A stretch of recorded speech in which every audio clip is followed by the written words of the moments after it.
แข่งกันด้วยซ้ำ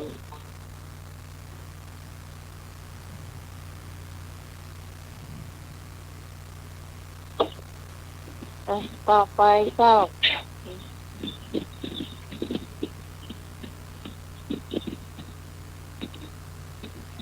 ก็ช่วยกันประชาสัมพันธ์ไปเรื่อยๆเนาะเพราะว่าตวลุงหนุ่มก็ว่าวันที่6ก็จะไปนอนที่วัดพระธาตุจอมพอเนาะงานก็วันที่7ตรงกับวันอาทิตย์ที่7กรกฎาคม2567ขึ้น2ค่ำเดือน10เหนือเนาะ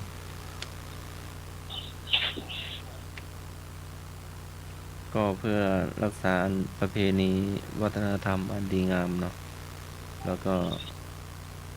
ได้คุณธรรมได้ความสามัคคีหรือว่าอ่ะเทียนเนาะการแห่เทียนพรรษานี่ต้องไปดูที่จังหวัดอุบลวันนั้นมีแบบแกะสลักกันเลยลงทุนกันชนิดที่ว่าหนักเลยนะเจ้า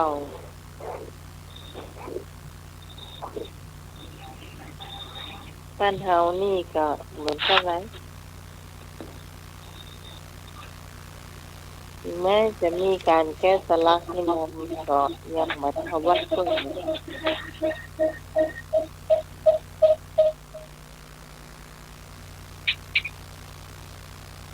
เจ้าต่อไปปัจจัยเวลามันไปโวยๆละ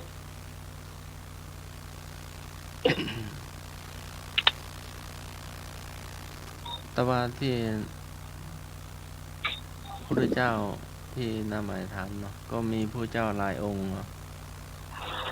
อืมมีพระตันหังกรพระพุทธเจ้าพระเมธังกรพระพุทธเจ้าพระสารณนังกรพระพุทธเจ้าพระทีปังกรพระพุทธเจ้าพระโกนหัญญะพระพุทธเจ้าพระมังคระพระพุทธเจ้าพระสุมาณะพระพุทธเจ้าพระเลวะตะพระพุทธเจ้าพระโสพิตพุทธเจ้าพระอนุมัทัสสีพุทธเจ้าพระปทุมพุทธเจ้าพระนาละทะพุทธเจ้าพระปะทามุตตระพุทธเจ้าพระสุเมธทะพุทธเจ้าพระสุชาติพุทธเจ้าพระปิยทัสสีพุทธเจ้าพระอัฏฐทัสสีพุทธเจ้าพระธรรมทัสสีพุทธเจ้าพระสีตถาพุทธเจ้าพระติสสะพุทธเจ้าพระอุปสัพพุทธเจ้าพระวิปัสสีพุทธเจ้าพระสีขีพุทธเจ้าพระเวสสาภูพุทธเจ้าพระกะกุสันทะพุทธเจ้าพระโกนาคมณะพุทธเจ้าพระกัสสปะพุทธเจ้าพระโคตมะพุทธเจ้าองค์ปัจจุบันเนาะสมมติกันถ้าน้ำใหม่ได้เหียนมันจะมี28ตอบพระองค์18สิ่งใช่แล้วก็จะมีต้นไม้ประจำแต่ละองค์แต่ละพระพุทธเจ้าเนี่ยจะมีต้นไม้ประจำของเพิ่นอยู่ดูอันองค์แรกเนาะใช่พระตัณหังกรพระพุทธเจ้าพระตัณหังกรพระพุทธเจ้าเป็นพระพุทธเจ้าองค์แรกในสารมานาถกัปของเมื่อสี่อสงไขยกับแสนกับที่แล้วพระพุทธเจ้าองค์ต่อไปคือพระเมธังกรพระพุทธเจ้าซึ่งเป็นพระพุทธเจ้าองค์ที่สองกับนี้ฉายาท่านมีชื่อว่าผู้กล้าหาญบารมีบำเพ็ญบารมีมา16อสงไขยแสนมหากัปวรรณกษัตริย์พระพุทธบิดาพระพุทธมารดาพระเจ้าอานันทะและนางสุนันทาพระนครปุพพวดีทายชีวิตของคฤหัสถ์อยู่ 9,715 ปียานพาหนะที่ใช้ออกผนวดทรงประทับบนหลังช้างระยะเวลาในการบำเพ็ญเพียร7 วันต้นไม้ตรัสรู้พญาสัตบัญอายุไข100,000 ปีมากกว่าองค์ปัจจุบันวิเหียนเนี่ยนะ99,920 ปีพระวรกาย18 ศอก จะมีความสูงต้นใดมีต้นไม้อย่างประจำตัวแต่ละคนปลา8 คนเนี่ยแล้วไม่ต้องท่องอะไรต้องท่องจำต้นอะไรอย่างชื่อพระอะไรอย่างต้องท่องไม่ได้เลยนะเกิดว่าปัญหาข้อนี้ขึ้นมาปุ๊บเนี่ยสมองเขาต้องไปแล้วก็เป็นนาทีที่จะตอบ30 วิอ่ะ อันพระเจ้าดังเอาหมดนี่นะ อืม เราอยู่ในสมองน้ำใหม่หมดแล้วกัน คนไหนใช้ต้นในอย่าง เก่ง นี้ เนาะ ประจำต้นในอย่างนี้คือพระอย่างที่ต้นในอย่างประจำที่เปิ้นไปนั่งอยู่ มี8 คน8 รูป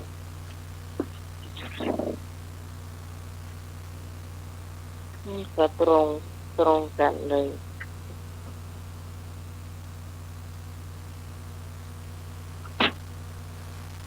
คำถามที่สองอโรคายาปรมาราภาสันตุถีปรมังทานังวิสาสาปรมายาตินิพพานังปรมังสุขังถามว่าอยู่ในบทอะไรก็บทสุโขขอบทพุทโธมังคระก็ข้อคอบทอุณหัสสวิชัยข้อจอบทเพศัชชัง ห้องงอหายไปไหน ข้อกอข้อขอข้องอข้อจอเหลือสัก2 ข้อกันละกอไก่สุโขขอไข่บทพุทโธมังคละเหลื ก็ อไว้ ใกล้ จ้าพี่ตอนตอบก็ไก่เจ้าบทสุโขเจ้า วิสาสาปรมายาติ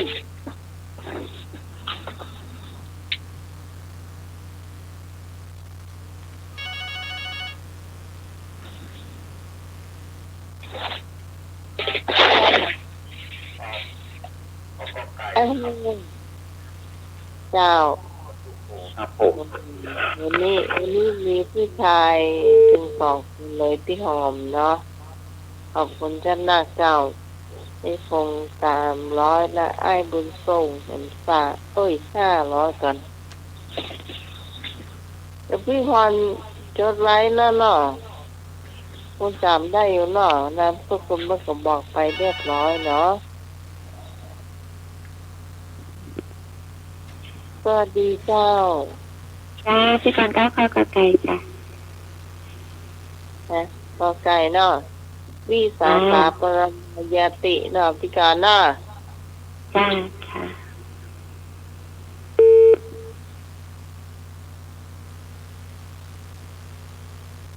เนี่ยกรรมเนี่ยพี่นานเจสีจังอู้ในวิทยุใส่เฮาเนาะพี่หมายเนาะเราก็ดูทั้งนอกเนี่ยค่ะ ตัวเก่าอู้ตั้งในวิทยุอะวิสาสาปรมายาติเนาะพี่หมายเนาะเราก็แยกกันเนาะ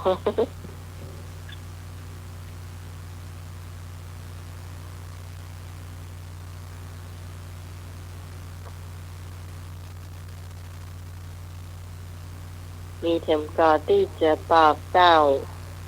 ตอบเข้ามาได้เลยไม่นวลหนูนี่ไม่นวลมาตอบกาพี่พรตอบได้เลยเจ้าพี่พรเอราวัณเจ้า ไม่ย่อยเหรอไม่ย่อยข้อใด ไอ้นึกหรอ สมนึกบุญนาวงศ์ ไอ้นึกจอมได้กี่บาทเราเดียวนี่ 4-5 วันแล้วเหรอ วอ ติดไปเหรอ ถ้าจองวันละบาทนี่นะไปถึงเดือนมกราเนี่ยโอ้สิ้นปีนี่ก็ได้นักแล้วเจ้าไอ้นึกเจ้า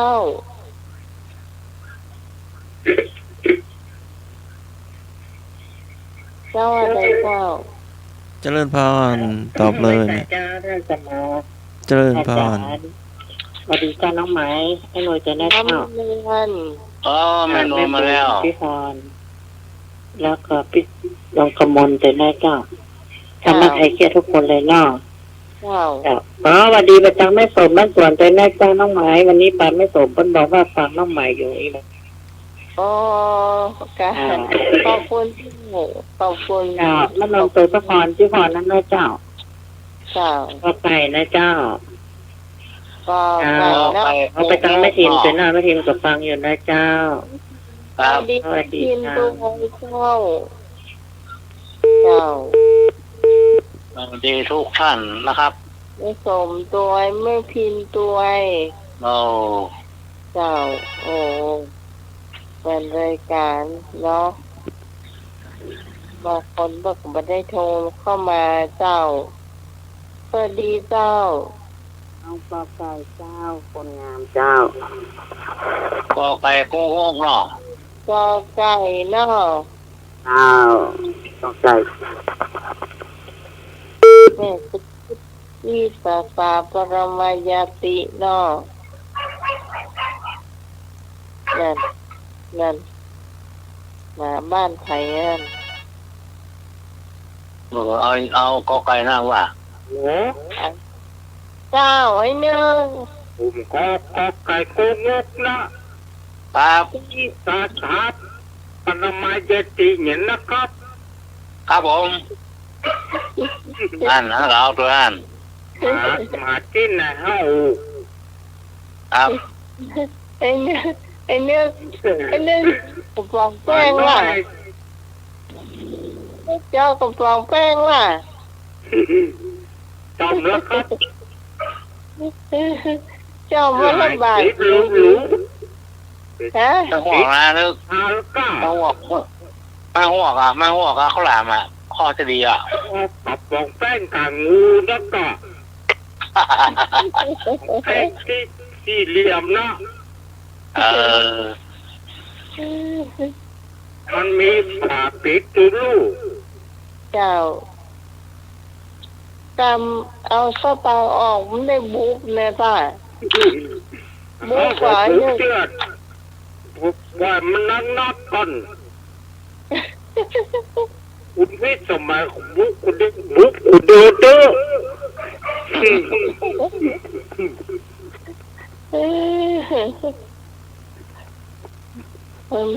ขนมมีสตางค์อันจอม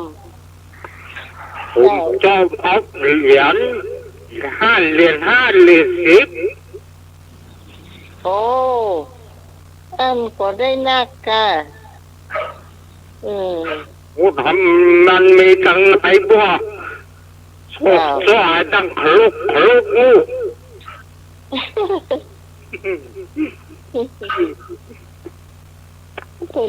เป็นแกล้งอย่างนั้นนะมันถึงจอมได้ละ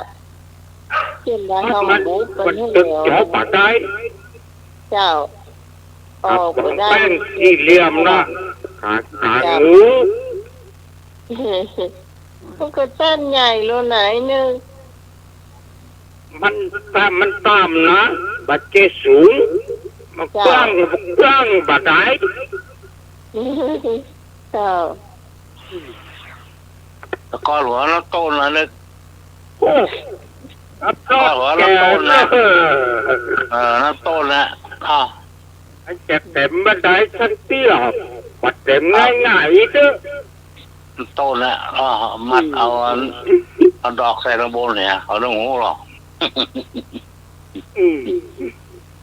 เอามาแค่ได้ตายหน่อยมันก็โทรบอกเราไอ้หนึ่งหนอ แต่สะพานมีทางไหนเนาะต้องเสียดอกใส่ลงบนเนี่ย จ้า ไอ้สะ ต้ พาน น นะ มีลูกคุณ ซึมนี่หรอตัวมันก็แค่เนี่ย เดี๋ยวละกดตัวเก้าน่ะกะจะไปเอาตัวเก้าน่ะเอา อ้าวเขียนป้ายกันห้างกะ หน่อย เขียนป้ายนะยาไอ้ยา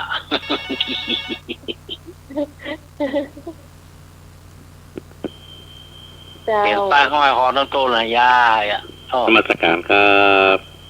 ครับผมอีกา บอกไอ้นั่นน่ะ บอกไอ้นั่นเอาปีบดีกว่าเนาะปีบอ่ะได้นอกกันละเลยอ่ะปีบอ่ะนมัสการครับ พี่ก็ทำไม่เต็มนี่ตัวตรงผีงูมาเต็มง่ายเหย ทีมน้อยมีหรอพี่ขนมปังอ่ะ โอ้พี่ขนมปังนี่เปลี่ยนถ้ามันเป็นอย่างของน้องใหม่นี่ก็จะได้อยู่มันเป็นกลมๆเนาะ อืม พี่ขนมปังน้อยนะคะได้อ่ะ กลม ทั้งต้นนะทั้งต้นวัดอ่ะแน่นอนละ ๆน้ำต้นมันจะออกยากเกิดเวลามันอันถ้าตางขำให้บุ๊บพอไหม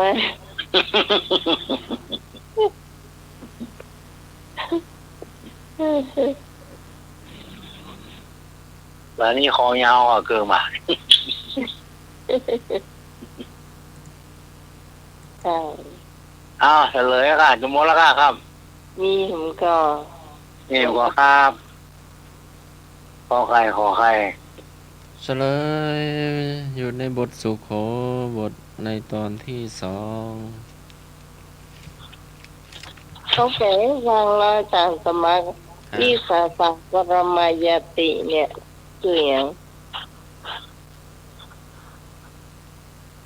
วิสาสาปรมายาตินะ เราทำอันนี้ก่อน ผมไปถาม Google อยู่กว่า เอาอาจารย์เอาละช่วยตอบมา ครับ วิสาสะปรมายติ ความคุ้นเคยเสมือนเป็นญาตินี่ กันนะเห็นไหมไม่ต้องเปิด Google โอ้แหมไผ่ห้อวน ฮะ ข้อต่อไป ครับ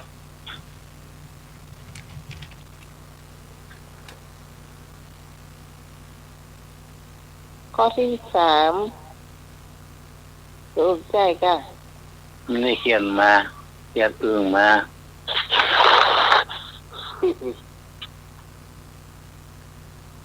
คำพูดใดควรพูดในขณะรักษาอุโบสถศีลข้อ4ก็พูดความจริง ขอพูดไพเราะขอพูดอ่อนหวานงอถูกทุกข้อคำพูดใดควรพูดในขณะรักษาอุโบสถศีลข้อ4ก็พูดความจริง ขอพูดไพเราะขอพูดอ่อนหวานงอถูกทุกข้อ งองูวันค่ำเหมือนกัน ครับผมตอบข้อกอไก่ครับพูดความจริงครับผม กอไก่โกงกเนาะเอาขอกอไก่เนาะพูดความจริง มันจะถูกนี่แต่กัน ท่านพระพังงเจ้าทุกทุกข้อเจ้า ไหนมีคนตามเราแล้ว เราจะเอากอไก่พูดความจริง มันถูกหัวละไอ้หน่อย ท่านใจครับ มันถูก งองูจ้าทุกทุกข้อจ้า เห็นไหม ครับ มีคนตามอีกแล้ว เห็นไหม อืม แต่อ่อนก็ ยังพ่อกำลังเล่นกับไอ้หมูเกิงเลยโล มาเลยไม่นวลตอบมาเลยตอบมาเลย ถูกกระจายอก ตอบ ถูก มาก ระ เลย จายอก3 ศอกนั่นใจอ่อนเรื่องเนี่ยข้อ เจ้า เจ้า ไม่นอนเอาข้องอหรือคนนั้นนะเจ้า นั่นไง เจ้า ข้ออย่าง ให้ ครับ แต่ให้แต่ในรัก ข้อ ตัวนะ นั้น เจ้า ข้ออย่าง ประกาศไว้แต่ว่าจะในรักตัวนะเจ้า สวัสดีแม่นวล เจ้าสาธุเจ้า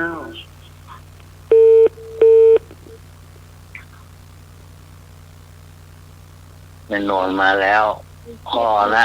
ก็ขอ ข้อละอย่าปาวละ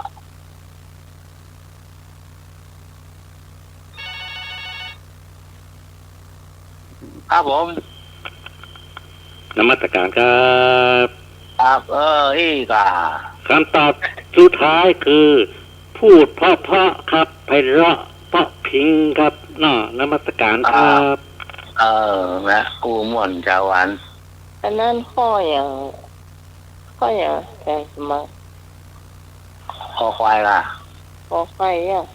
ก็พูดความจริง ขอพูดไพเราะ ขอพูดอ่อนหวาน งอถูกทุกข้อ คำพูดใดควรพูดในขณะรักษาอุโบสถศีลข้อสี่ อืม หมายความว่าเดียวกันเดี๋ยวฟังคำถามกันเนาะอุโบสถศีลข้อสี่กะเอาเฉพาะข้อสี่อย่างเดียวอ่ะเดี๋ยว ศีลข้อสี่เนาะเกี่ยวกับคำพูด เจ้าถ้าย้ายมากอไก่ดีกว่าเจ้า เป็นกอไก่เพราะมันถามเฉพาะ จ้า ถามเฉพาะข้อสี่ไปได้เจ้าวิหารเป็นกอไก่เจ้าวิหารเจ้า เสียหนุ่ยกะกอไก่นะ ว่าแต่ครับ เจ้า โอ้กอไก่โกงกว่ากันนะครับ เสียอาจารย์หนุ่ยกะเสียอาจารย์หนุ่ยกะ มาได้เจ้าเพราะว่าเพิ่นถามเฉพาะข้อสี่เจ้า ครับตอนแรกเราจะต้องงง อืม มักคือข้อท่าจะปัจจัย น่ากะ เพิ่นถามเฉพาะข้อสี่ว่ะศีลข้อสี่ว่ะ กอไก่โกงกอไก่โกงนี่แน่นอนกะ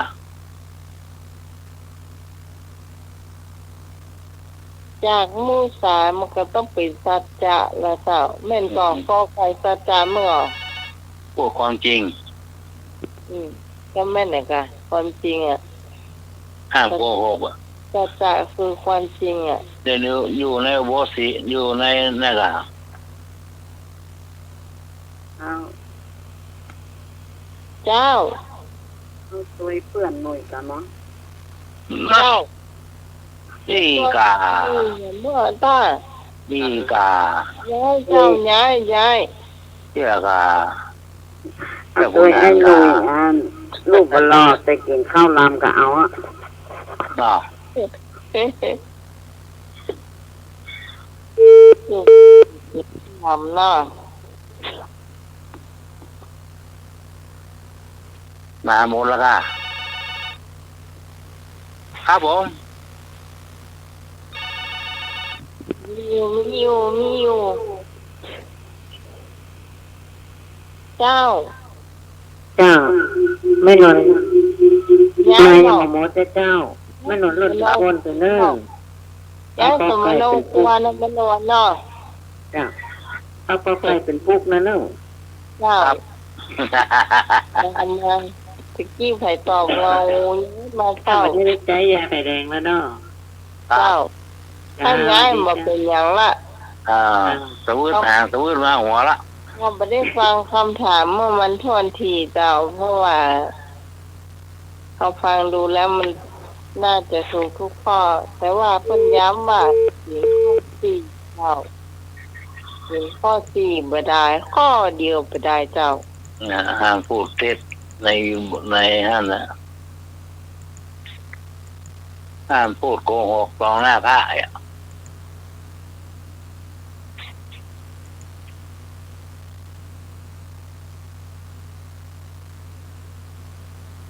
พูดจริงทุกอย่างก็จริง มีเข็มก่อที่จะตอบข้อนี้เจ้า มีเมื่อ มีกี่ข้อแล้วนี่ มีห้องเพลงนี่ค่ะว่าก่อนความโกหกอ่ะ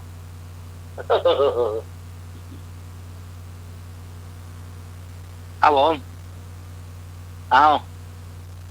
มีเข็มก่อถ้าบ่มีจะได้เฉลย ครับแต่สมัครได้เตะวงละ เลยเนอะ คำพูดใดควรพูดขณะรักษาอุโบสถศีลข้อสี่ถูกทุกข้อ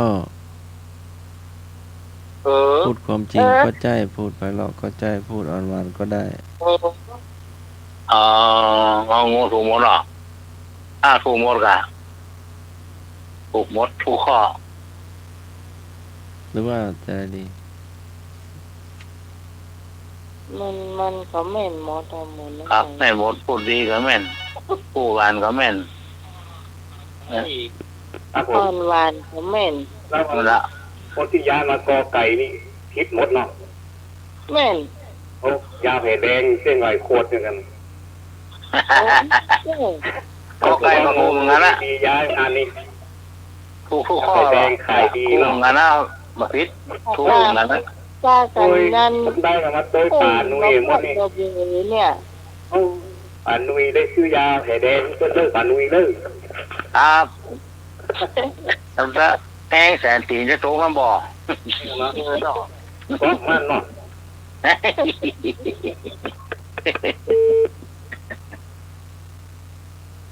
สองข้าวให้รูปภาพเออ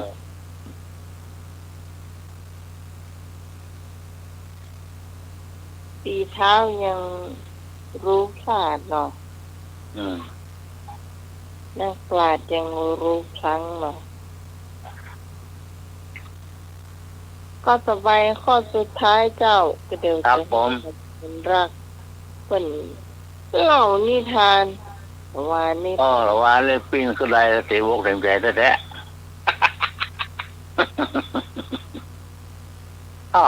บ่าวไม่ลืมกลัว กลัวมากกลัวผีวะไม่ใช่อย่างบกกอมขนาดกลัวเนี่ย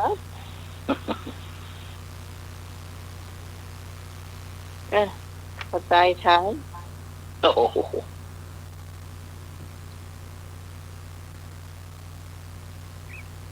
ถามว่า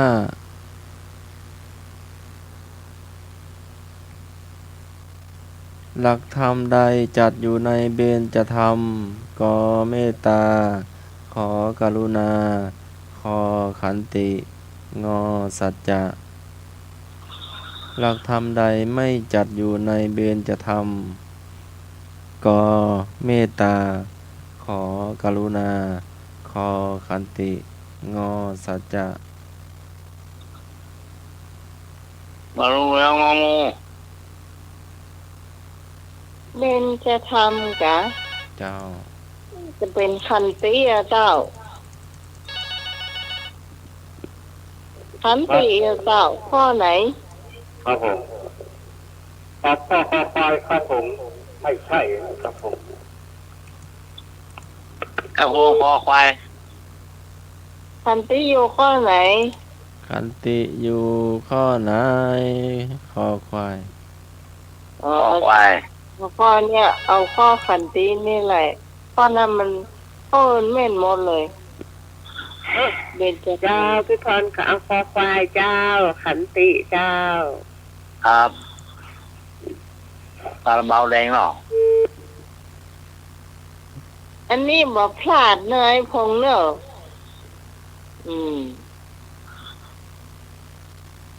รับรองบอกพลาดแน่ถ้าเบนจะทำเขาท่องได้หมดหรอก ครับวันนี้เอา เจ้า พี่กรณ์มาเข้าซุ้มสาด้วยเนี่ยฟังไทยรู้หัวกันบ้างเนี่ยไทยปันแรกแล้ว ดู ก็ ว่า ลุยไฟ อ๋อดูกันเนอะว่าสายมันจะปอก่อนเนาะ ครับไทยรู้ไปฟังมือแล้วนะ จ้ะ อ๋อ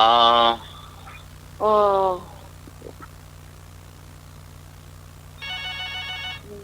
การต้องหมายเอาจะไปเกี่ยววุ่นมาก่อนเนาะ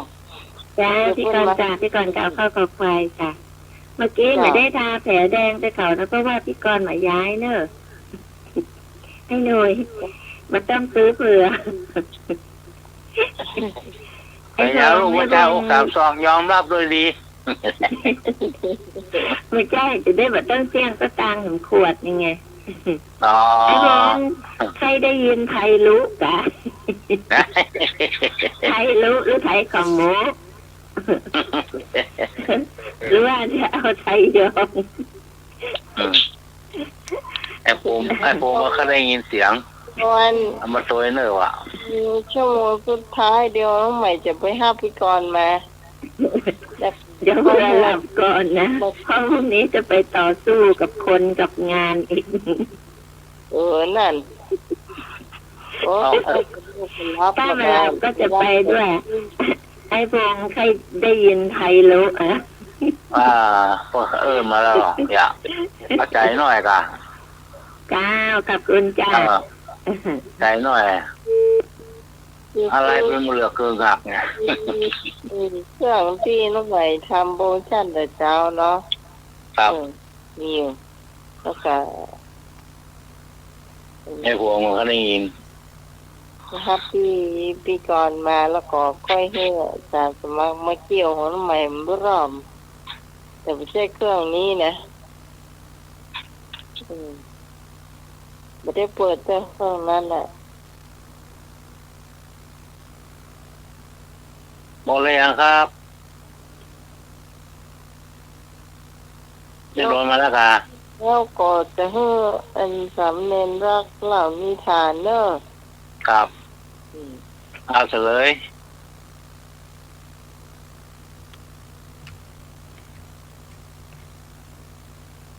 หลักธร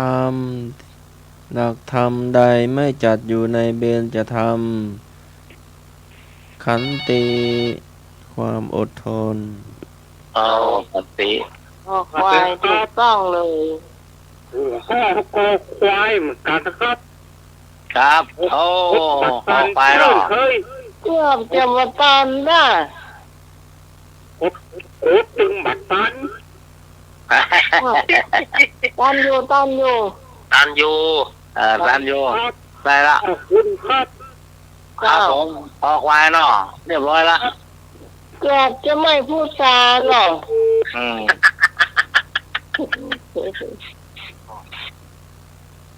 ช้าไปหน่อยกายนึกแล้วก็ห้องเพลงนี้เนอะอยู่ไม่ได้ก็ฮัดห้องเพลงฮั่น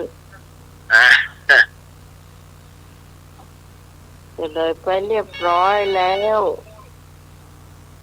นี่ พี่ทานอ่ะ เห็น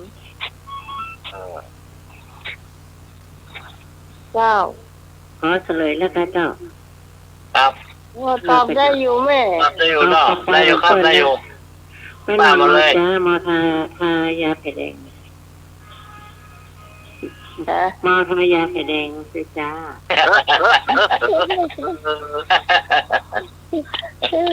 แต่ข้อนี้แบบพลาดเลยถ้าตัวน้องบอกพลาด ครับ ทำติเจ้า อันซี ครับถูกต้องโดนประแดดอ๋อ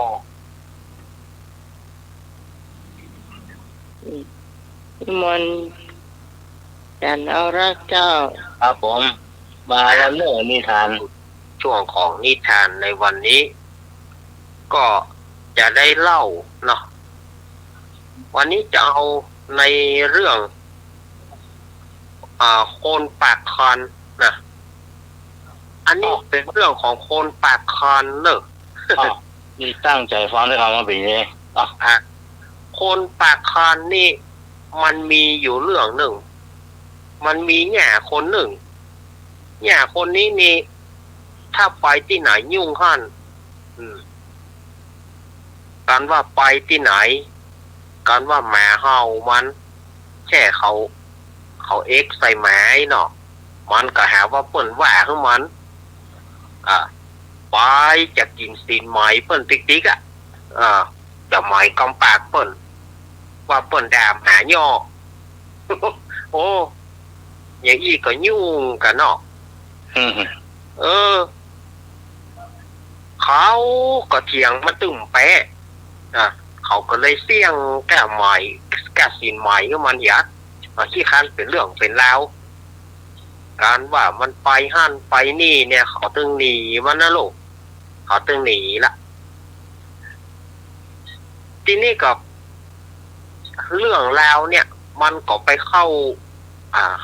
ในหูเจ้าพญาว่ามีแม่หญิงปากคอนคนหนึ่งนะไปที่ไหนยุ่งไปไหนยุ่งหั่นเปิ่นด่าหมามาก็ว่าเปิ่นด่าย่อ ปั๊บเปิ้นหมายเปิ้นสันว่าไปที่ไหนเปิ้นถามดีมันก็ว่าบดีกินก้าสินหมายนะมันถึงบัญญัติการงานอย่างโลกกินก้าสินหมายเปิ้นนะทีนี้เจ้าพญาก็บอกว่าโอ้มันยังอี้ล้ำเหลือมันเกินไปก้าเจ้าพญาบอกไปเอาตัวมันมาเหรอหมู่เสนาอามาตย์ก็ไปเขาก็ไปเอามันมามันก็กระเป๋าเรื่องยังสู่จะมาจุกูนี่จุบ่ได้เจ้าพญาที่ไหนจะมาฮ้องกูไปกูบอกไปนั่นเขาก็มาฟ้องเจ้าพญานะก็บอกว่าโอ้ยบอกว่าอาจยามีที่กูเนี่ยเอามันมาเขาไปถึง2 เตื้อ 3 เตื้อมันก็บอกแม้มันว่าเขาจุมันทีนี้ก็เจ้าพญาก็ต้องใช้วิธีมันบอกมาก็ใส่ก้อนแหมมา เอาไม้การสอดโค่นมันมาเขาก็เลยแหมลูกจากบ้านมาเข้าเฝ้าเจ้าพญาทีนี้เจ้าพญาถามว่าเนี่ยหยังกูฮ้องมึงมา2 เตื้อ 3 เตื้อก็มูทหารมูนี่บ่ได้อู้อย่างอันเพคะเนี่ยเขาอู้อย่างไรเขาบอกว่าเจ้าพญาจ้อยไปเจ้าพญาจะจ้อยไปเป็นมเหสีของเจ้าพญาเพคะโปรดโทเจ้าพญาก็โคตรเรื่องหมู่ทหารไปว่าอย่างอีกะเรื่องบ่เป็นเรื่องจ้อยไปอย่างหนึ่งเอาอย่างหนึ่งน่ะทหารมูนั่นโดนโบยโดนหวายคน50 แส่นะโดยหูเหลืองหูลาวอย่างนะทหารมูนั่นโดนโบยคน50 แส่ตายแล้วกูตั้งแต่นั้นเขาก็ข้อบอกคองแวะละเจ้าพญาก็จึงบอกขึ้นมันว่าตั้งแต่บัดนี้เป็นต้นไปนะมึงบ่ต้องไปไหนมึงอยู่เนี่ยทำอาหารให้กูกิน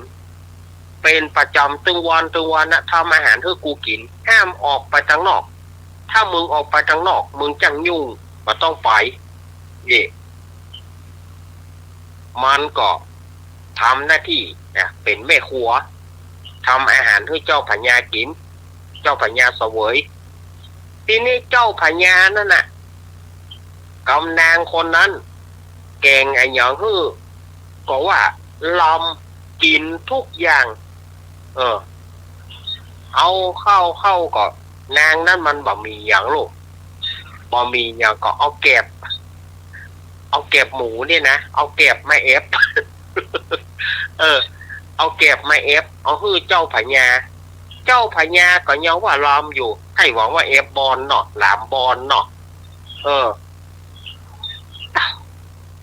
ที่นี่นางคนนี้นะมันต้องมันจะแตกหรอกมันไม่ได้อู้เขาไหวฟังมันก็หาวิธีจะไปเวลาได้กว่าเจ้าพญาจะเอาตายมันขอได้ไปผูอย่ากำเตอะขอได้ไปผูอย่ากำเลี้ยวใจละถ้ามันได้อู้ต้องมันจะแตกละต้องมันแวบปองแถมกำมากับขอไปกำเดียวลักไปถึงมันจะไปอู้คือไผ่ก็หัวเปิ่น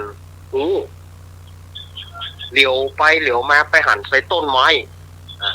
ใหญ่มี5 ต้นมันก็เลยไปอู้คือเทวดาลูกขาเทวดาที่รักษาต้นไม้ฝังมันตองมันจะแตกขึ้นได้มันก็เลยไปอู้กับต้นไม้โอ้โหต้นไม้เหยประเดี๋ยวนี้นะข้ามีเรื่องจะอู้คือฟังเลยเจ้าพญานี่นะมักขี้ด้อยเนอะอันยังก็เป็นกินมดข้าเอาเก็บมาเอฟเพื่อกินก็กินโอ้โหขี้ด้อยตังกินแต่ขี้ด้อยตังกินว่าข้าถือจะว่าย่านี่ข้าหอบบัดจังไปอู้คือไผ่ฟังอู้คือไผ่กลัวเขาไฟฟ้องเจ้าพญาข้าแล้วมาอู้ต้นไม้เนี่ยเนอะคือข้าแล้วจ่ายละต้องข้าบัดแตกละวะ มันก็ไปอู้คือต้นไม้ฟังแล้วมันก็หนีเข้าไปในคุ้มเจ้าพญา เผอิญว่าวันนั้นเนี่ยจะเกิดเหตุเพศภัยไอ้เหยามาหัวกองเจ้าพญานั่นนะกองที่เปิ่นตีเวลาห้องตีกองห้องตุกเวลาที่เปิ่นใจเปล่าใจอย่างสมัยก่อนก็จะใจกองเนาะกองในคุ้มในวังนั่นนะกองเจ้าพญาเกิดแตกโดยบ่มีสาเหตุว่าอยู่ๆก็แตกออกเอาล่ะเจ้าพญาเมื่อกองประจำคุ้มแตกก็บอกคือคนเสนาอามาตย์ทั้งหลายบอกไปเอาไปเซาะต้นไม้ที่เรางามๆเนอะไปเซาะต้นไม้ที่เรางามๆเอามาแต่งกองบาเดียวเนี่ยเพื่อไปบาเดียวเนี่ยนี่ค่ะที่นี่เขาก็ปากันไปเซาะต้นไม้อันใดก็บ่เราบ่งามทีนี้ไปปะใส่ต้นไม้ต้นนั้นน่ะต้นที่นางคนนั้นไปอู้นั่นน่ะโอ้ต้นเนี่ยบอกเฮ้ยงามเราก็เรางามก็งามเอาต้นไม้ต้นเนี้ยนี่เอาไปแต่งกองเจ้าพญาแล้วก็โคนฟานก็มาได้เจิญลูกขเทวดาออกจากต้นไม้มาถึงกันเรียบร้อยกับป้ากันฟานต้นไม้ต้นนั้นอ่ะมันงามดีฟานต้นไม้ต้นนั้นแล้วลืมเจิญลูกขเทวดาออกไปลูกขเทวดาก็ตั้งใจจะสะหน้าเจ้าพญาแหละ ตั้งใจจะสะหน้าตั้งใจจะขายหน้าเจ้าพญาปลดต่อแบกกันมาเอ็นเอเนาะแบกไม้นะเอามาเผื่อกับมาหุ้ม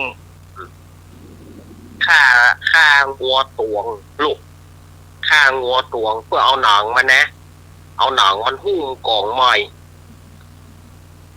หุ้มดีแล้วลองตีพอเหรอเนี่ยพอลองตีพอตามปกติกองมันจะดังตุ่มเนาะอันนี้กองมันกลับบ้านกองมันดังเก็บเอฟ เอ้า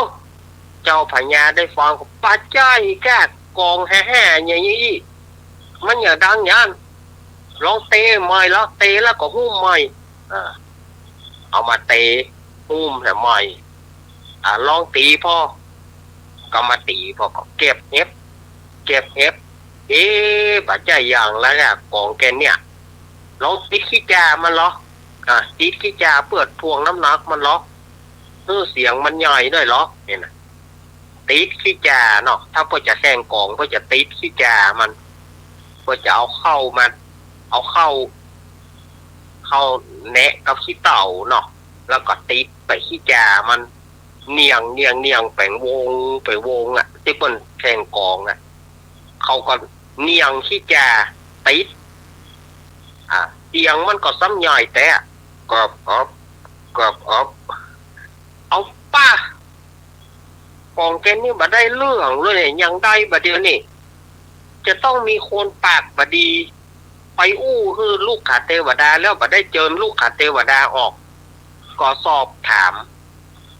ห้องนางคนนั้นนะห้องนางที่ปากคอนนั่นน่ะไปท้องมันมาเขาก็ไปเอาตัวมันมาแล้วก็ถามว่ามึงได้กูสั่งให้มึงเนี่ยเงียบกินให้กูกินแล้วมึงไปอู้อย่างให้ผายพ่องโอ้ถวายบังคมเพคะมอมฉันประจ้างไปอู้ให้ผายมอมฉันก็ต้องล้ำต้องจะแตกมอมฉันเลยไปอู้ต้นไม้ฝังว่าเจ้าพญาเนี่ยเอาอย่างให้กินก็กินเอาเก็บไม่เอฟให้กินก็กินมอมฉันก็เลยอู้ให้ต้นไม้ฝังเรื่องเนี้ยเป็นว่ามันปากมันบดีอย่างอีแกเนาะโอ้แต่ว่ากำปากมันอย่างอีล้ำเหลือเขาเอามันไปฟันคอน่ะสุมาเถอะขนาดเอามันไปฟันคอแล้วเลือดนะก็กลายเป็นมะเหยือง ไปผู้จักมะเหยืองมามุ้ยนั่นนะกลายเป็นมะเหยืองนะขนาดเลือดมันได้กลายเป็นมะเหยืองไหลติดหมู่ทหารคอนยุบยับ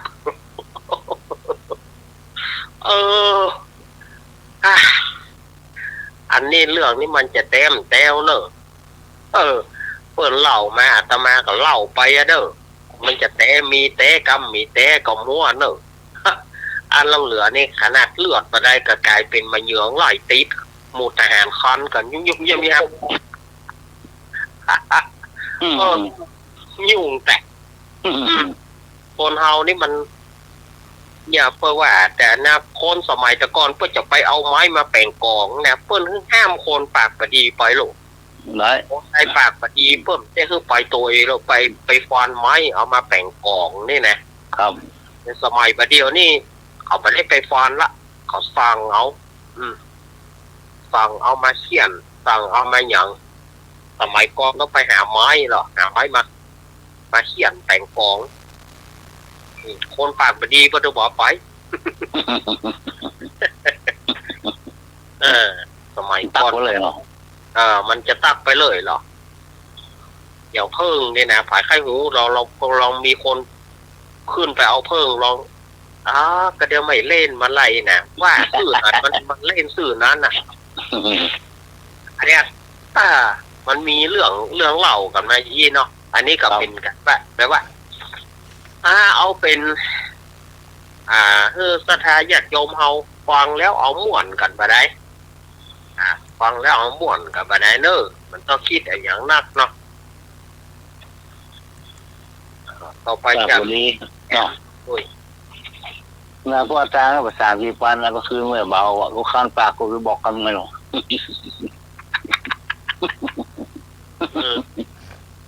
ตังคืนเอาตังคืน30 ปอนด์เปล่าไอ้แล้วพวกอาจารย์ก็3 ปันไปบอกให้เนี่ยอาจารย์ก็ได้คืนเดียวมาโคตรคืนเลยครับว่าพอแรงอาจารย์คือว่าข้านปากยกตัวก็มีละอ่อนบ้านนี่นะแต่กบเดียวนี่มันเป็นเบาใหญ่ละแล้วก่อนเป็นละอ่อนเนาะมันอยู่นะมันชอบหยาบตาอย่างมันอยู่มันพับตายิบนะเพราะว่ามันหยาบตาเนาะทีนี้น้ามันจ้างน้ามันจ้าง100สมัยนั้นเลยน้ามันจ้างน้าอย่าจ้างจริงห้ามหยาบตาเอาเข้ามันอยู่ไปอยู่มามันก็พับยิบอยู่ไปอยู่มามันก็ยิบเอาตังคืนนึกนะมันเนาะนะผมบอกเอาละผมอดหยาบตามาได้ มันอยู่นะมันจะหยาบตามันนะเคยหรอมันเคยหรอเคยไม่พับตายิบว่าไปม่วนดีแล้วอันนิทานเรื่องนี้ม่วนดีครับมีคติดีเลยครับเนาะดีขนาดเลยขอบคุณมามุ้ยเนี่ยนะโอ้ใส่ในตัวแล้วคันขนาดเลยครับผมเคยโดนแล้วหมามุ้ยเนี่ยใส่ในตัวเนี่ยคันขนาดครับเนาะถ้าสมัติกาเธอ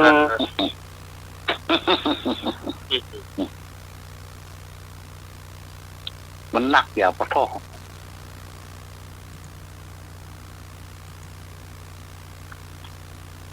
ทานเลยคติแล้วก็เรื่องเล่าอะไรของเท่านางแวดตะลุ่มมาเท่าเมี่ยงหมีแล้วไปซื้อเมี่ยงคำสั่ง5รู้มาแล้วหรอให้ฟังนิทานเรื่องนี้ครับโทรทัศน์ก่อนของเท่าแล้วเล่านิทานเขาจะเล่าแบบจะเล็กจะหน่อยเนอะปานบุรีเชิงขึ้นลายแล้วนี่เจ็บหลังเลยเนาะแต่งองค์นี่ยังหลังแกมันจะว่าเปิดเล่าคือฟังง่ายๆเนอะเวลาเปิดนั่นนะครับย่ำพ่องย่ำหลังพ่องแกไอ้เฮาก่อนอย่างว่านะครับใครฟังหรอ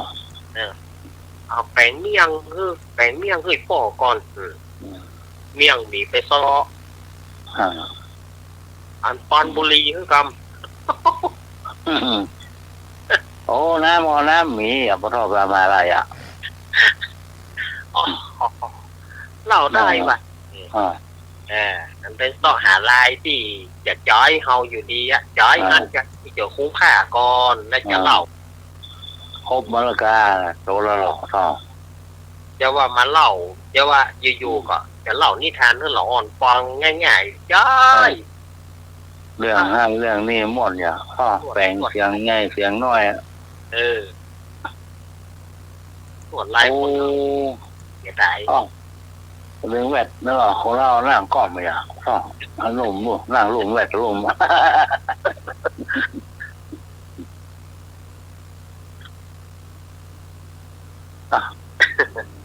หาปากตัวตัวแว่ฟังนิทานเล่า เออเต้นไหนกันเนาะ อ้าวโกงโฮมเนี่ยก็จัดดีอ่ะเรื่องสุ่มก็ได้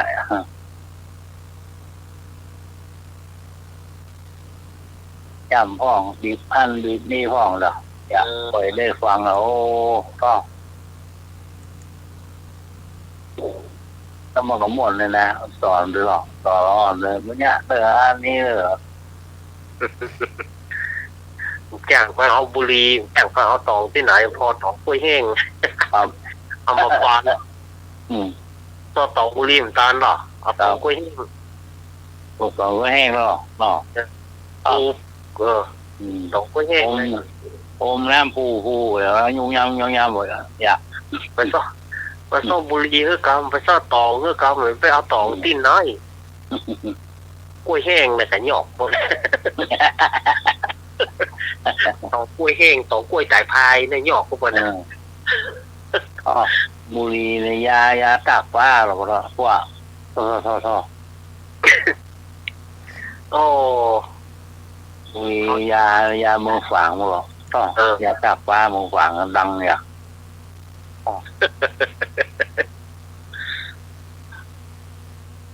เอาเป็นยังโอ้เรื่องนั้นเรื่องนั้นแก้ของคำแหละโอ้หม่วน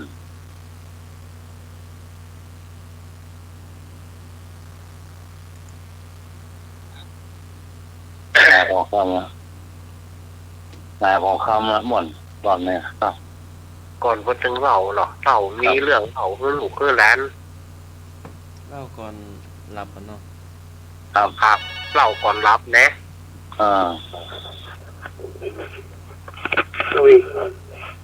ผมนิ่มก่อนติดยาเก่านะครับยาต่อกล้วยยาต่อบุหรี่ยอดต่อมีไหนเอามาหมดอ่ะอะไรกับเพื่อนเลยเพื่อนสร้างสินยาไปเองอ่ะ ยาสองหรอ ครับยาต่อครับ จากของ ยาสอง ขั้นทำเดียวสินยาขั้นทำเดียวย าสองพี่ชายนะล่ะพี่ชายใส่หมอนน้อยๆนะก็ติงยุเนี่ย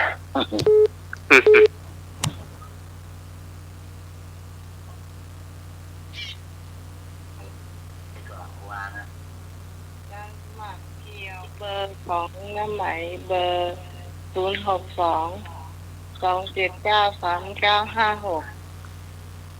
ในเบอร์นั้นเลยที่จอนอยู่เนาะต้องวางสายนี้ก่อนเนาะ โอ้ขึ้นไป50-60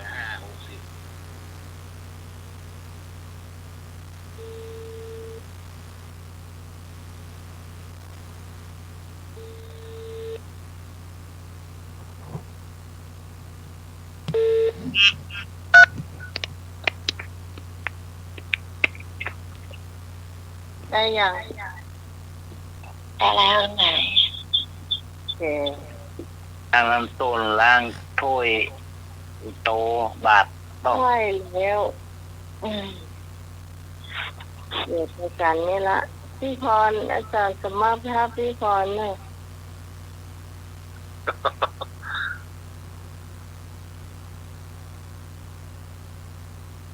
จะได้ยิน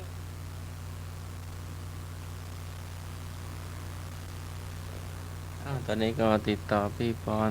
ก่อนเนาะรอสักครู่ตอนนี้ก็ เจ้ากระพษาเจ้า โยม ครับ นี้กรรมแบบเก่าเสนอเรื่องอย่างดี อะไร อะไรนี่มันจะจำมุทานน่ะ ข้าวเขาอะไรกัน ก็มันก็นะอัลละอย่าก็ท่อ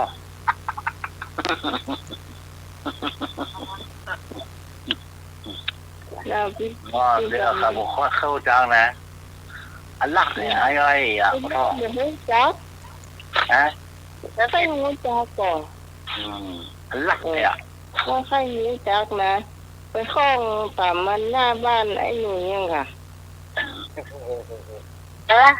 โดนน้ำฮ้อนค่ะ อาจารย์สมัครกับมูจักอัลละอย่า แล้วจะโดนหนู เอกสะดุ้งก็อะไรกันเอา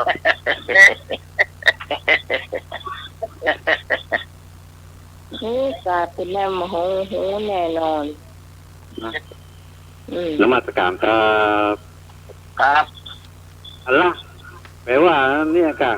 มันโดนไม้หน้าสามอ่ะเนาะอัลละโอ้ยนมัสการครับ นอน ล่ามัน ไม่สามมันมาอุทานออกมาแบบนี้เนี่ย ไม่ ใช่ ล่า อันนั้นไม่ใช่แฟนพันธ์แท้อันนั้นถ้าโดนไม้หน้าสามจะว่าอะไรเสียงยาวเองค่ะเคยได้ยิน อันล่าเนี่ยมันจะต้องก็อันข้องสะดุดเต่าแถวบ้านนั่นแหละมาหิน เนาะเจ้าอะไรล่ะท่อหัวให้เบอร์อะไรล่ะไม่ได้กินละ เออ มันใส่ มันใส่มาค่ะ มันใส่เกียงไงละตีนะท่อเตียวเหมือนเปิดอะไรกันก็คล้องอ่ะละ เต่าเนี่ยเต่าอันที่โกเกีย เกิดไปตีแล้วก็ว่าใดน่ะอะไรเจ้า อะไรพ่อ โกเกียวอ่ะ ลูกมาได้ก็ละอ่ะ อันนั้นรุ่นเนี่ยน่ะรุ่นป้าอันป้าลูกอยู่น่ะรุ่นใดรุ่นป้าลูกอยู่อ่ะ อะไรอ่ะ เจ็บเอวลูกมูจักละเดี๋ยวหรอ โอ้เดี๋ยวต้องว่ารอหูจักน้องเหลือน้องหูจักเถอะ ฮะ ถามว่าอันยายตัวรุ่นใดรุ่นป้าลูก ตาพี่โดกะตาพี่โดกะ น้องเหลือนี่รุ่นน้องขิวอ่ะจะเล็กเหมือนกันก็อะไรที่ไรฟังเขาเล่าที่ไรอยู่บนไข้หัวเนอะ ยายคิดว่าโอ้อะไรยังงอนย่ำเจียก ครับเป็นรุ่นตะลุกกะรุ่นแรก รุ่นแรก รุ่นแรกอะอย่างไอ้พงรุ่นแย้มหรอแย้มป่าลงอ่ะ รุ่นแรกนี่รุ่นแย้มแล้วกะไอ้พง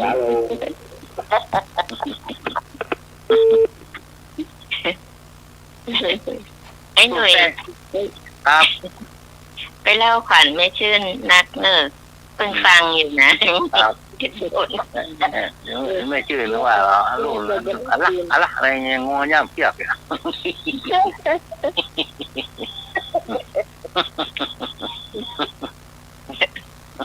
แต่ของตะกี้นี่อันแฟนพันธ์แท้มาว่าอะไรวะก็เจอไม้หน้าสามมาต้องร้องอะไรเรียกเสียงยาวไปคนการฮ้อนะคำว่าล่ามการฮ้อนะคำว่า อันแล้วอย่างนี้มาพอมาพี่กรว่ามันจะต้องห้องคนเจอจะนะเลือดมันเต็มพอหรอมันสะดุ้งไงน้องหายมันสะดุ้งมันเรียกไม่ทันไงอะไรก็หอมันดิเพื่อนบุกมันอ่ะมาโชว์มันโก้นแจ้นะมันท่อลูกมามือเข้าซางหัวบอกโอ้เรียกลมไหลนักแล้วตัวอย่าพ่อมือตาพ่อโอ้เป็นโฟนไหมอ่ะ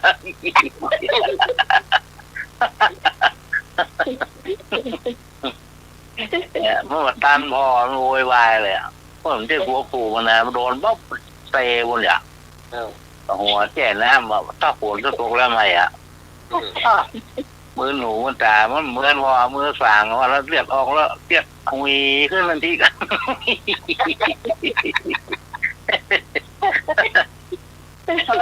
ตัวมันก็เลือดออกก็เลือดออกพอมือตาไม่ใช่ได้ออกไข้หัว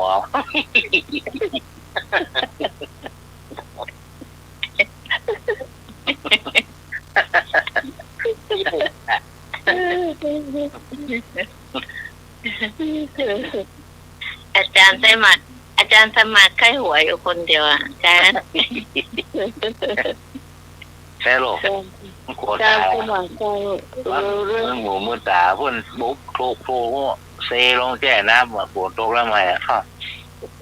หัวเปียน้ำซื่อๆมันตันพอรูปหัวเอาเลือดออกทีๆอ่ะ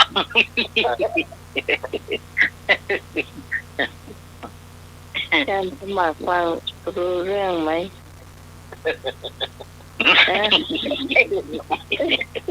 หัวเราะนี่หมายความว่ายังไงฮะ ไข้หัวมันรู้เรื่องเลยอย่างเงี้ยเนาะนี่ก็เตี้ยนะเตี้ยเตี้ยมันถอดเดี๋ยวมันแก้เตียวไว้ห้อยฝาต่อตอนนี้มันอยู่ในรูปเนี่ยมันที่โดนโบเนียนเนาะห้อยเก้าเสาไว้อะไรล่ะผลนอกอ่ะแก้เตียวห้อยเสาห้อยเก้าเสาไปอ่ะปวดโรคแล้วไงแล้วเกียดนะคือมันอยู่ในหูเตียวน่ะ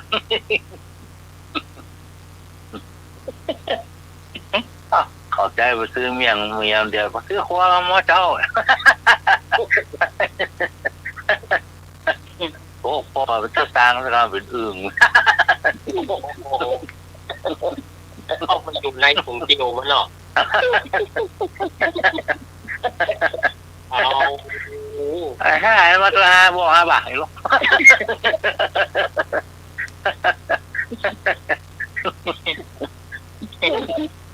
เจ้าอึ่งอะแล้วอึ่งตัวนั้นจะรอดวันนั้นต้องเดียวไปลวกกินเนี่ย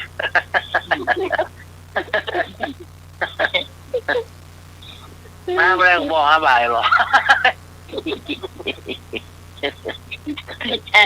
ไม่ใช่เหมือนถ้าเป็นอาจารย์ในรักว่านะเอากลุ่มผิดพวก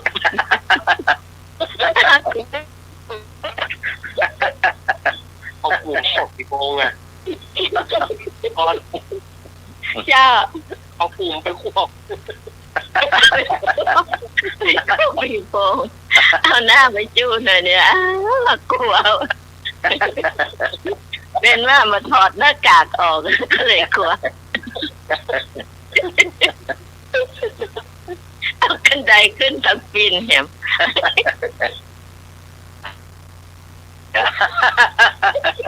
ปั้นใจหัวใจโอ้เจ้ามาใช่ยี่พี่ว่ามันใช่ยี่เลย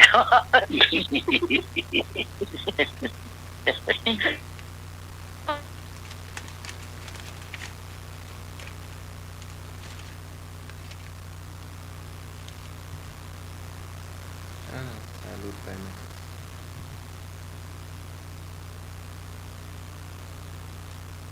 เข้าใหม่ก็นึ่งสายหลุดไป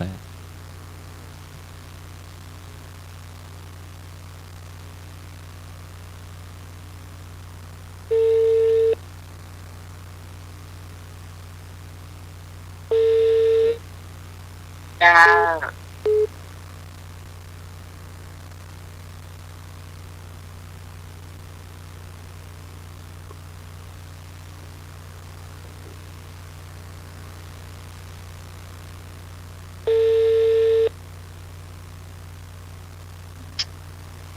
ครับ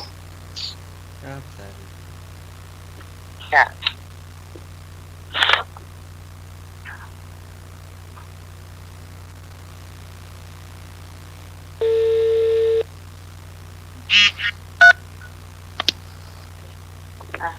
ยังก่อน จ้า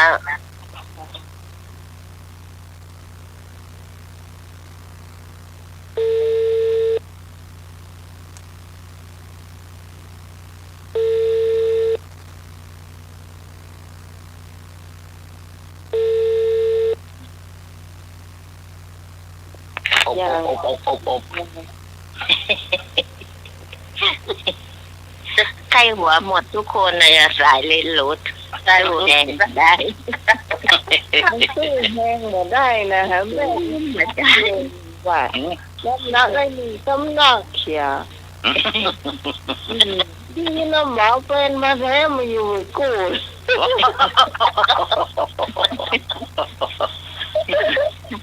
มันมาไม่ได้แล้วใหม่มันเจอไม้หน้าสามตะกี้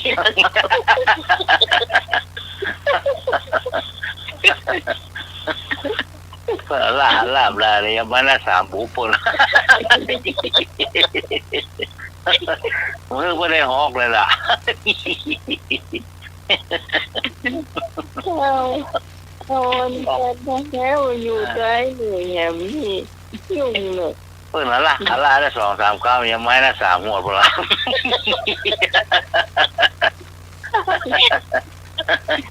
มันพอนอนรถบ่ะ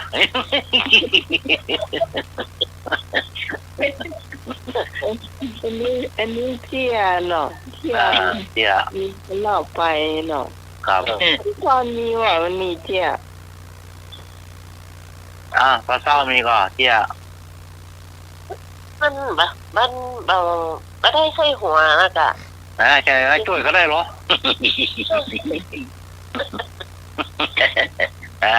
ตัวตันเราไข้หัวละไอ้หมอกได้ก่อน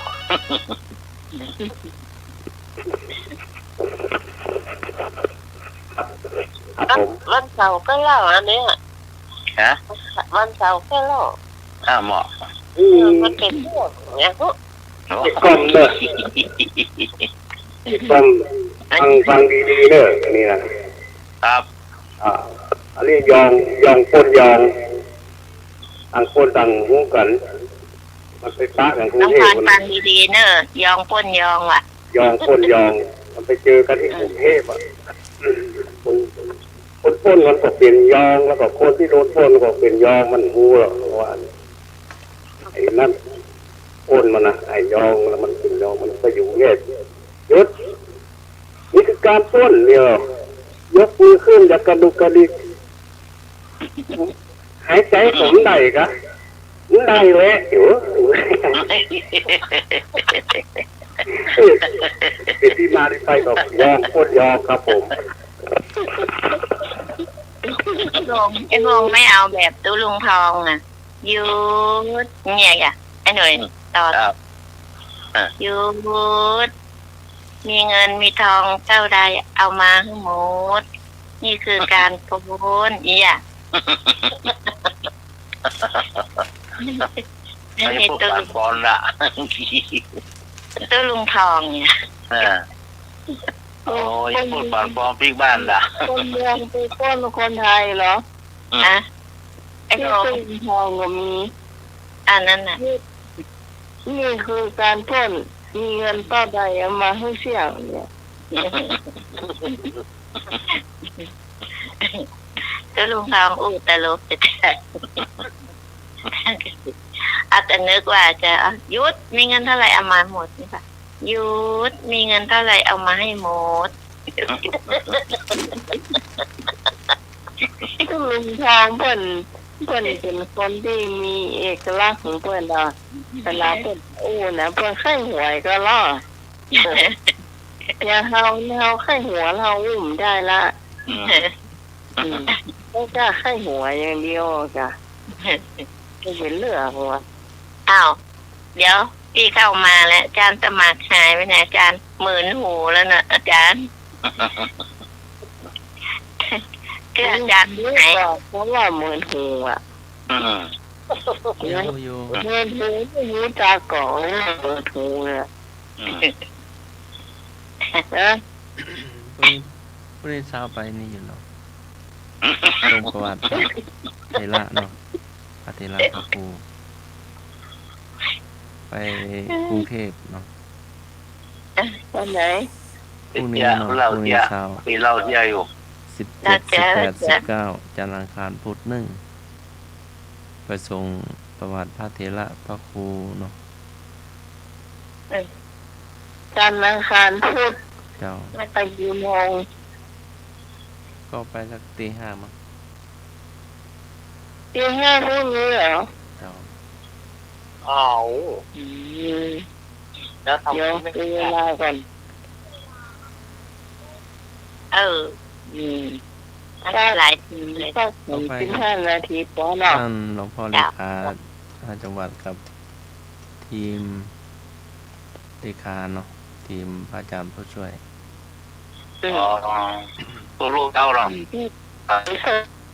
ตีเนี้ยไป เดี๋ยวได้เงินล่ะ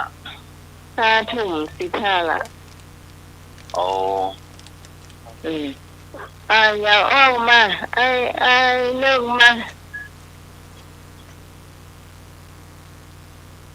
เลยอย่าออกว่าไม่ได้สักวันขลับนี่ชื่อเจ้า ครับ เสียญาณนะแต่ว่า ที่กล้องไม่เนี่ยเรื่องนี้ใครคงจะได้ยินมาก่อนแล้วก็มีลายนี่มันเอากระดุมกระตอมเตียวในไปยดเสื้อมันอ่ะกงกล้วยเตียวไปกกงกล้วยมันยืนมันจะซื้อได้อะเนาะหมอเลย ใครถามว่าดอก ด้วยคอได้ล้อผมเป็นอย่างไรนี่อ้าวขึ้นเตียงนี่หรอการขึ้นเตียงผมได้นี่ขึ้นก็มาเลิกอายุอุ่นขึ้นกันไหนโดดดูดินี่ว่าที่มันกระดุมเสื้อกระดุมกางเกงมาจุดเสื้อได้ยังไงนี่หมอแกเสื้อใจดีล้นว่าว่าตาใดหรอหมอเอากี่บาทเอาค่าโง่20ก็พอแล้วไอ้หมอว่า ไม่เสียข้างโง่เห็นน้อยนึงเนาะ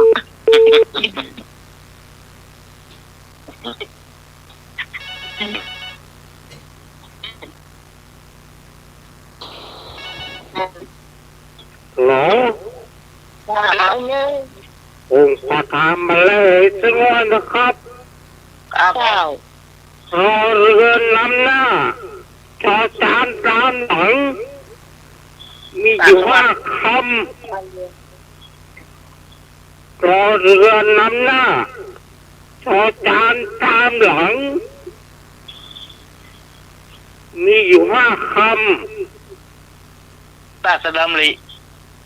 ใช่มันอยู่ในบทสวดมนต์แปลสวดมนต์แปล โอ้ตัวนู้นแปะเฮาพี่หูเยอะ อ๋อ เนี่ย โอ้ รอเรือนำหน้าจอจานตามหลัง มีอยู่5 คำ โอ้ บอกไป มันไหนเล่า ที่ รู้ว่า คนว่าลูกไปเที่ยงนะลูกไม่เที่ยง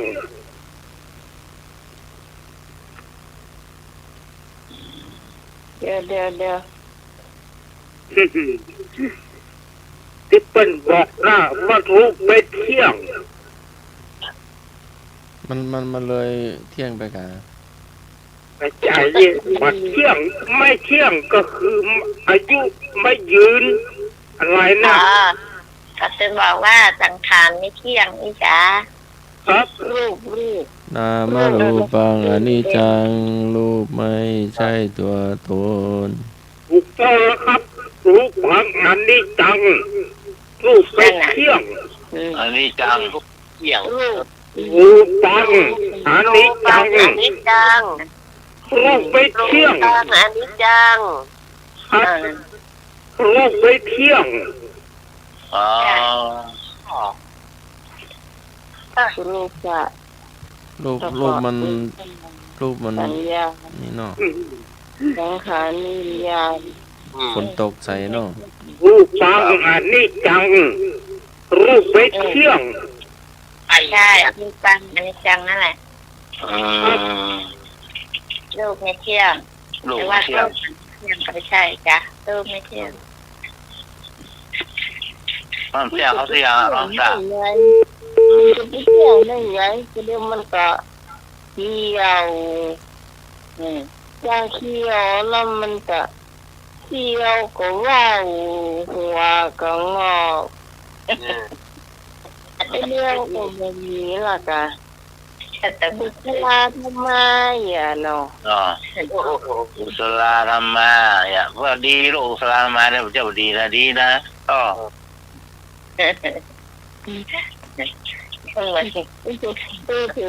พูดถึงคุณสลาธรรมะอันน้าเนาะมันกินน้ำปูก็นอไล่ไว้เลยก็หูจักอยู่น้าน้องคนนี้นะพูดกันบ่อยๆอยู่แต่ว่าก็หูกันเนาะ ครับ แต่ว่ามันได้ไม่ตอนนะแล้วก็ที่นี่อันลูกบ่าวแกเป็นอาจารย์สอนโมฟลอดเนาะคนเป็นมาสเตอร์ละแล้วที่นี่อันแกกินแล้วมันกินพิษไงนี่ไงนะอยู่ดีอยู่ได้นะมันกินไปเลยนะก็เดี๋ยวไม่ได้กุศลธรรมะ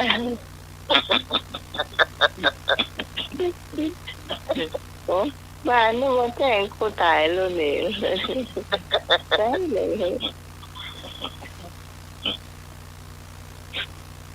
พี่พรกับรู้สึกว่าเคยเข้าสายอยู่ตัวอยู่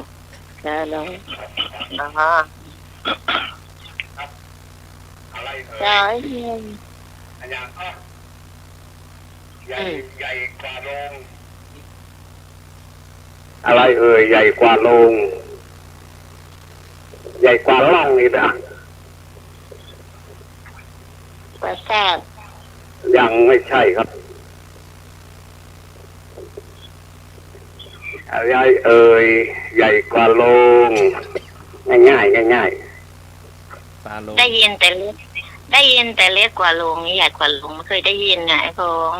อันนี้มันใหญ่กว่านะ ใหญ่กว่าโรงสโล ดอกไม้ ปลาโลงอ่ะ ยังก็เล่นปานเผาอ่ะก็ ปลาโลง ปลาโลงถูกต้องครับแม่นอีหลีครับผม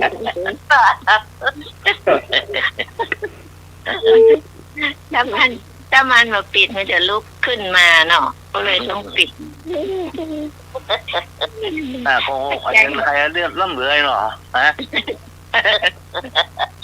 คงคนใครเอื้อมเต้นเนี่ยใครไม่เลือดล่ำเหลือเนาะ ถ้าลองมาปิดถ้าจะลุกมาแตะอะไรไอ้หนุ่ย แต่ก็ ไอ้พงกลัวเขาลุกขึ้นมาลุกมาก็ล่นกันหมดอะก็ ใช่ เนี่ยเดือดร้าย แจ้งประหลาดกันอย่างไอ้บ่าวแฟนพันธุ์แท้กลัวผี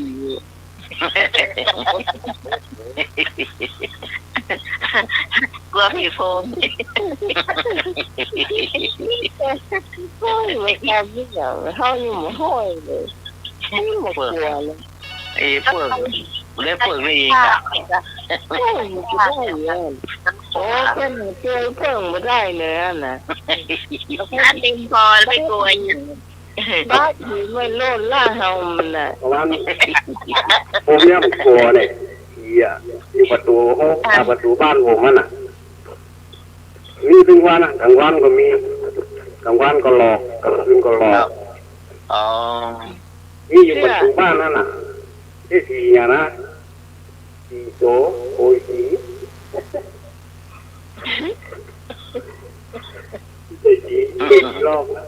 สี่โจโอยสี อันนี้ยองรู้หรอเต้ไตรู้นะฮะยองรู้เลยนั่นใครฟังไทยรู้อ่ะเดี๋ยวนี้ยองรู้แล้วเนาะ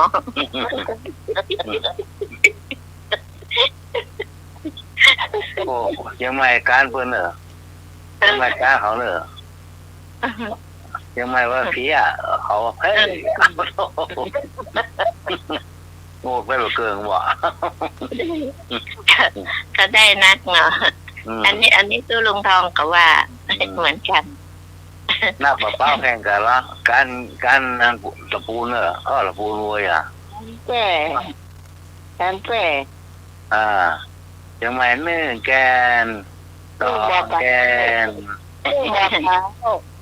ลองมาแล้วทำแล้ว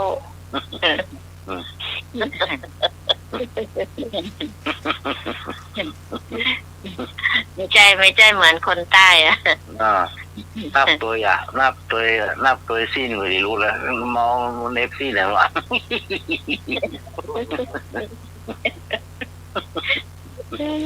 ได้กินแล้วล่ะ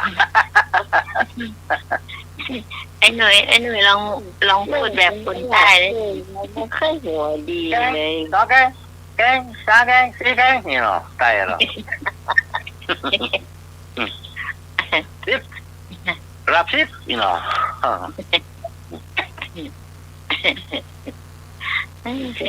เอ็นดูอาจารย์สมัครให้อาจารย์สมัยได้ตื่นเช้านะ ครับวันนี้มีเพลงนะอันนี้พี่พรนี่ได้ยินบ่อยนะเพลงนี้นะจำปาลืมต้นโดนห้าหน้าแรงลมแรงพัดจ่อบะมูโอ้โหมันลูกไหลมาล่ำหมดแล้วหมด แล้วที่การห้องเพลงอ่ะเต้หน่อยข้าฟังอ่ะจะห้องสองคนชวนกันห้องอ่ะ อันนี้เพลงอย่างคะ เต้อ่ะวันนั้นอ่ะ ลืมมาละ นั่น ไอ้พวกมันลำรวนอะไรเนาะลำรวนลืมต้นนี่อ่ะ จำปา จำปาลืมต้น ลืมต้น วันนั้นร้องเพลงนี้ไม่ใช่อ่ะครูลำดวนอินแสหน่อย อันนั้นเพลงนั่นกับหมวนอ่ะเพลงคำสั่งเตรียมพร้อมเนี่ยหมวน พี่ว่านบอกอาจารย์จะมาใครรับอ่ะ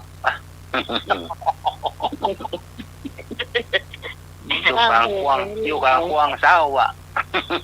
ต้องเพลงใช้เรียงได้เลยต้องหัวอะไรเนอะ 12 มกราคม ไม่ใช่ อันนี้ยังซ้อมไม่ได้เลยยังไม่เอามาร้องไอเปิลเดี๋ยวไอ้พงจะแซวละอันนี้อันคนเมืองรู้เห็นไหมเนอะใจไตรู้ อะไร อย่ามาตัดให้ย้อมแต่เนื้อเพลงพี่พรจดไว้อยู่อาจจะต้องแก้ไขเพลงมากกำอยาก เสิร์ฟเสิร์ฟปิดไฟแล้วเดี๋ยวเลยเขียนว่าเปิดไฟหม้อโจเพลงหม้อ ต้องมาอ่านน้องแต่งเสียงให้หนูว่ามีเมามันม่วนเดียวนมัสการครับ ก็ต้องเปลี่ยนเลยค่ะ เยอะอีก2 นาทีครับ ได้เวลาพักผ่อนแล้วครับเนี่ยพักผ่อนแล้ว เจ้าเชิญพักผ่อนก่อนได้เลยแฟนพันธุ์แท้ ขอบคุณครับอีกา เนี่ย เจ้า อีกาสมัคร ขอบคุณ ที่ ครั ไป บ นอนประจำวัดได้แล้วครับนมัสการครับ เดี๋ยวให้หน่วยเอารถไปส่งอันน้องพรก่อนเด้อ ครับ ส่งกำคนครับ รถเบนซ์ส่งเนอะ ครับซีรีส์7 ล้านแล้ว รถทีข้าวอ่ะ เอาฮอนด้าอิงไปส่งน้องพรกันหน่อยหน่วยเด้อ บอกไม่เกินเรื่องเกินรู้ไหมอ่ะ อันนี้ถ้าแบบไปส่งก็บอกไอ้พงษ์มารับกามนะเนอะเพราะมันมีรถอันส่งคนงานอยาก โอ้ก็ มารับน้องพรไปส่งกาม การสมัครตั้งเพลงไว้ ครับ เนี่ย ผมอาจารย์รักอาจารย์รัก ถ้าว่างก็ลาในลักลาก่อน ครับสลับละ วันนี้ก็มาคู่กันแบบม่วนๆเนาะก็ต้องเครียดอันยังถือว่าเป็นกำงานกันก็แล้วกัน วันนี้ก็ขอบคุณท่านอาจารย์วิศวัตรนะครับผมขอบคุณท่านอาจารย์สมัครนะครับ ครับผม โอ้ โยมปีพิสมัยเตเนอร์ เจ้า ลุงหนุ่ยเตเนอร์ ครับผม แม่กรแม่พรตัวย เจ้า ทาญาติโยมที่เปิดวิทยุรับฟังก็อยู่ดีมีสุขนอนรับฝันดีเหมือนกันทุกผู้ทุกคนเนอะขอเจริญพร จ้าทุกครับมัวการสมาครับ ตัณหักขโยสาพาทุกขังชินาติเมื่อหมดตัณหาก็ไม่มีทุกข์ค่ำคืนนี้ก็กราบนมัสการและเจริญพร สาธุครับ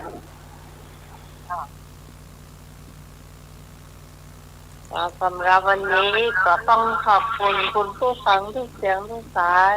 ที่มาช่วยกันการรายงานครับว่าใครเครียดนะเจ้าเขาจะมาพบปะกันใหม่ปาติหน้า3 ทุ่มเป็นต้นไปนะเจ้าสำหรับวันนี้ข้าเจ้าพิสมัยสุริยรอนเต้า ครับสวัสดีครับหน่วยครับ พี่คนปัสเจ้าเจ้า พี่กรณ์กมลจ้าดอยน้อยพัฒนาจ้า เจ้าสำหรับวันนี้อาจารย์สมัครทางโคบายดิยาสมัยยาและสีโลนนะเจ้า